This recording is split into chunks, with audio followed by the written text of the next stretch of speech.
Demensia bisa sembuh nggak ya dok? Kenapa personal? Karena nenek saya baru ulang tahun yang ke-100.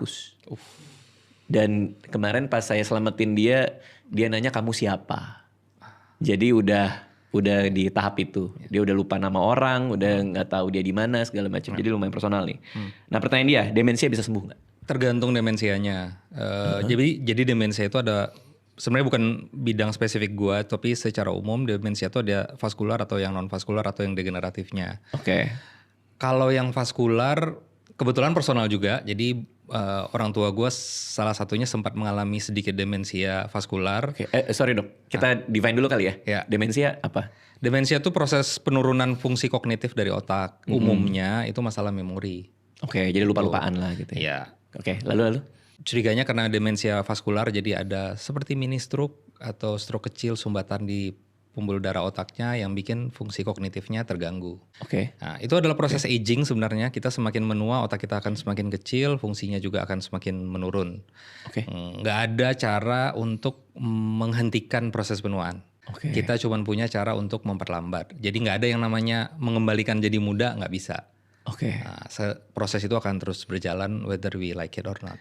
Pada umur berapa otak mulai menyusut? Itu gue belum pernah punya baca literatur yang langsung. Iya. Cuma memang penyusutan otak itu bisa terjadi bahkan di usia muda. Oh. Jadi misalnya pasien-pasien dengan infeksi yang dia mengalami infeksi di kepalanya, terus infeksinya jadi berkembang jadi lebih parah.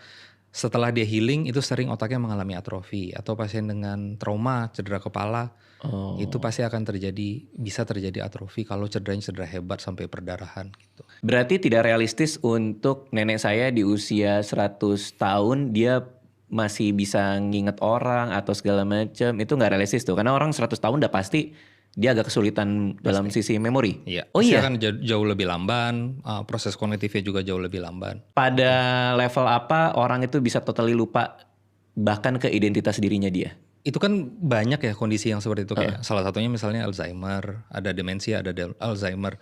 Untuk tiap orang tuh berbeda. Jadi bahkan ada orang yang bisa demensia tuh di umur 65 atau 50 sudah mengalami demensia. Karena itu sangat dipengaruhi oleh lifestyle. Dari mana nih? Jadi lifestyle kita tuh adalah tabungan untuk kita mau secepat apa kita akan mengalami proses penurunan nantinya. Artinya konsumsi makanan atau? Konsumsi makanan, olahraga, tidur pengaruh banget. Gue paling susah tidur. Oke, berarti jawabannya adalah nggak bisa sembuh. Nggak bisa sembuh. Sama kayak diabetes. Oh, diabetes nggak bisa sembuh? Nggak bisa. Cuma bisa remisi atau? Iya, remisi kan dalam kondisi terkontrol. Sama demensia juga kalau dikasih obat